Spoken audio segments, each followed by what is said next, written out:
C'est le gros buzz du moment au Cameroun, c'est le sujet qui cristallise toutes les attentions actuellement à 6 mois de l'élection présidentielle qui est prévue au mois d'octobre 2025. Les évêques du Cameroun viennent de faire une sortie qui sonne comme un gros désaveu pour le président de la République, son Excellence Paul Biya. Car en effet, à travers la conférence épiscopale du Cameroun, les évêques du Cameroun viennent de publier une lettre dans laquelle ils font carrément le portrait robot du candidat idéal pour cette élection, et ils ressortent 10 qualités, 10 critères pour le candidat idéal. Invité sur le plateau d'Equinox Soir, présenté par Seiche Alain Otou il y a quelques jours, l'abbé Étienne Bakaba revient sur les 10 critères, sur les 10 qualités essentielles que devrait avoir le candidat idéal pour l'élection d'octobre 2025. On va l'écouter et on en reparle juste derrière cette vidéo.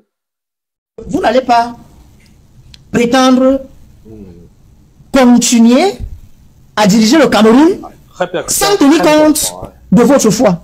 Vous n'allez pas prétendre vouloir prendre le pouvoir pour diriger le Cameroun sans tenir compte de votre foi. Donc quand vous soyez de ceux qui ont le pouvoir actuellement et qui cherchent à le conserver, quitte à employer les moyens les plus violents, les plus illicites, que vous soyez du camp de ceux qui cherchent à conquérir le pouvoir, les évêques vous disent, voilà les 10 critères que nous vous proposons. Et ne sais pas pourquoi, monsieur Séjalin Autour, si vous permettez, moi je vais les évoquer très rapidement, parce que sans les expliquer. Premier critère, intégrité, humilité, modestie, leadership moral. Bon, ça élimine déjà rigueur et moralité. Vision et stratégie, il y a beaucoup de stratégies qui ont été mises en commun, qui ont été mises sur place là, mais j'ai pas l'impression qu'elles ont amélioré la marche du pays. Gestion efficace de l'économie. Je crois qu'on a au moins une quarantaine de gens qui ont géré l'économie dans ce pays, qui sont en prison. Consolidation de l'unité nationale. Oui, on ne peut pas consolider l'unité nationale en restant tous les jours dans son bureau si on ne marche pas, si on ne va pas à la rencontre de la population. Capacité à écouter et à dialoguer. Quand on écoute et qu'on dialogue, on ne met pas les gens en prison simplement qu'ils ont marché pour réclamer quelque chose. Respect de l'état de droit et des libertés. Effectivement, quelqu'un ne peut pas être presque chez lui en train de parler à ces gens. Vous venez l'interpeller parce que vous avez la tenue de l'état sur vous. Lutte contre la corruption, c'est sans commentaire. Capacité à gérer les crises. Boko Haram, Nozo, les vraies crises aujourd'hui au Cameroun, à mon sens, sont des crises mentales. Les ordures. Non, les ordures, c'est prophétique, hein, c'est juste que c'est une gouvernance ordurière en réalité. Parce que quand les gens parlent de choses, ils ne comprennent pas. Capacité à gérer les crises, amélioration des services publics, la corruption et enfin diplomatie et relations internationales. Voilà, vous venez de suivre cet extrait vidéo de l'émission Equinox ce soir de ce lundi 31 mars 2025, à travers laquelle l'abbé Étienne Bakaba revient notamment sur ces 10 critères élaborés ou alors proposés par la conférence épiscopale du Cameroun, donc les évêques du Cameroun qui ont fait cette sortie à travers cette lettre-là pour justement essayer de proposer les 10 qualités, de faire le portrait robot à travers ces 10 qualités, ces 10 critères que devrait avoir le candidat idéal pour cette élection présidentielle. Alors, quand on regarde, quand on lit, on parcourt ces différents critères, on comprend que forcément, il pourrait éliminer pas mal de personnes, pas mal de monde, X ou Y, on va pas forcément faire une fixation, mais au dire des autres, et aussi des observateurs avertis de la scène politique au Cameroun, bien évidemment, on comprend clairement que ces critères élaborés par l'Église catholique camerounaise visent notamment à peut-être exclure, on va dire ça comme ça, le président sortant, le président qui est là actuellement depuis 42 ans, depuis 1982, et qui est âgé de 92 ans. On va essayer de parcourir, aussi de revenir sur ces différents critères. Vous allez comprendre pourquoi est-ce que je le dis, même si je pense que ça peut également concerner d'autres candidats, voilà. Mais depuis cette sortie des évêques du Cameroun à travers l'église épiscopale, au vu des réactions des uns et des autres sur la scène politique camerounaise, au vu des réactions dans le parti politique RDPC, au vu des réactions on va dire des partisans du président sortant, on comprend clairement qu'ils se sentent concernés, ils se sentent visés, et ils ont l'impression qu'il s'agit là d'une sortie qui est dirigée vers le président Paul Biya. Pourquoi est-ce que je le dis? Alors, on va essayer de parcourir ces différents critères. Pourquoi? Premier critère, on parle d'intégrité et de leadership moral. Intégrité et leadership moral. Bon, j'ai pas envie de m'étendre là-dessus, de m'attarder là-dessus. Est-ce que vous pensez que le président actuel, sortant, bon, quand on parle d'intégrité et de leadership moral par rapport justement à sa gestion du pays depuis 42 ans, à vous de vous faire votre idée. Humilité et modestie. Alors à ce niveau, ça pourrait éliminer beaucoup de personnes, hein, pas seulement le président sortant. Humilité et modestie. Est-ce que vous pensez que votre candidat, à vous, auquel vous pensez, hein, est-ce qu'il est humble, est-ce qu'il est modeste, voilà. Gestion efficace de l'économie. Vous avez suivi l'abbé Étienne Bakaba. Depuis pas mal d'années, il y a pas mal de ministres qui ont géré l'économie au pays et qui sont au cachot, qui sont en prison. Kondengui, Newbel, etc., etc. Parce que justement, la gestion de l'économie de ce pays avec ce régime aura été des moins glorieuses, il faut le dire, et des moins enviables. Et ceci malgré le potentiel, tout le potentiel dont nous disposons. En principe, aujourd'hui, le Cameroun devrait être l'un des mastodontes en Afrique sur le plan purement économique, eu égard à tout ce que nous disposons comme richesse. Et voilà.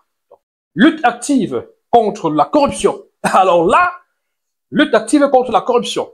Est-ce que vous pensez que votre candidat à vous est celui qu'il faut pour lutter activement contre la corruption? Maintenant, essayons de regarder ce qui se passe au Cameroun depuis plusieurs années.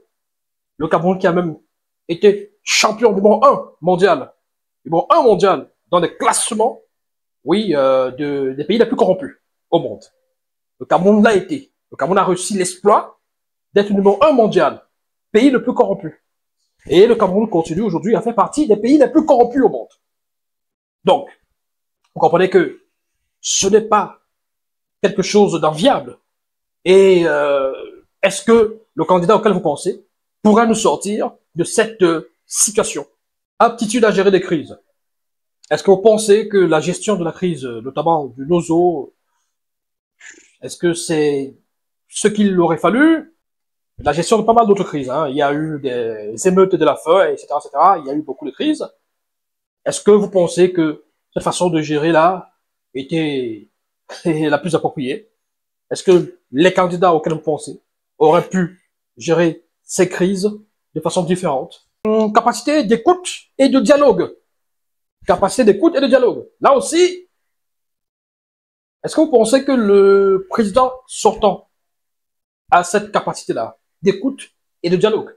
Bon, les gens me parleront du grand dialogue national comme étant la preuve palpable de cette capacité du président sortant d'écouter et de dialoguer. Mais depuis que la crise du Nozo a démarré, a déclenché, on n'a pas eu l'impression que, voilà, que le dialogue a véritablement été au rendez-vous, que, voilà, l'écoute, on ne demande pas de s'asseoir autour d'une même table avec des terroristes et consorts, mais je sais pas, il y a toujours des moyens de discuter, d'échanger pour résoudre des crises pareilles. Et pour une bonne partie de l'opinion nationale, même internationale, il n'y a pas forcément, le dialogue n'a pas forcément été au rendez-vous dans la gestion de cette crise-là, qui perdure.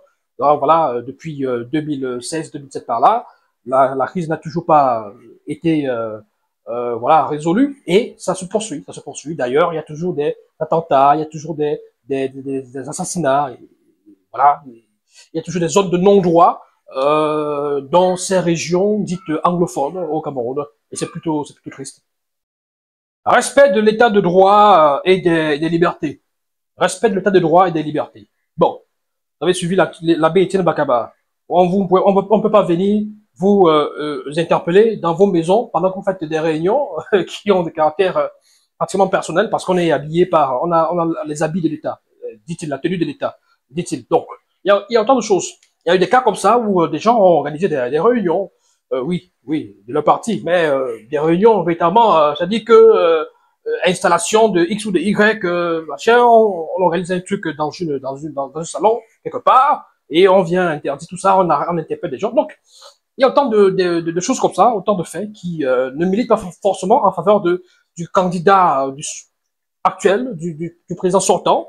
Voilà. Et donc, ça renforce l'idée selon laquelle, l'idée répandue dans l'opinion, hein, selon laquelle l'Église épiscopale du Cameroun, à travers donc la sortie des évêques, est en train de mettre une forte pression sur le président sortant. Voilà, même si certains de ces griefs, entre guillemets, ou alors, peuvent intéresser ou alors concerner certains autres candidats, parce qu'il y en a 10, et bien voilà, et le critère qui fait beaucoup de buzz également, qui fait beaucoup parler, qui fait beaucoup jaser, c'est aussi celui où on parle de la capacité à se déplacer, aller vers les populations, rencontrer les populations dans les régions, pour être en contact. On ne peut pas gérer un pays si on n'est pas au contact des populations, si on n'est pas au contact de leurs réalités les plus flagrantes, les plus visibles, voilà, pour pouvoir justement se faire une idée et trouver des solutions. Parce que très souvent, les comptes rendus qu'on vous fait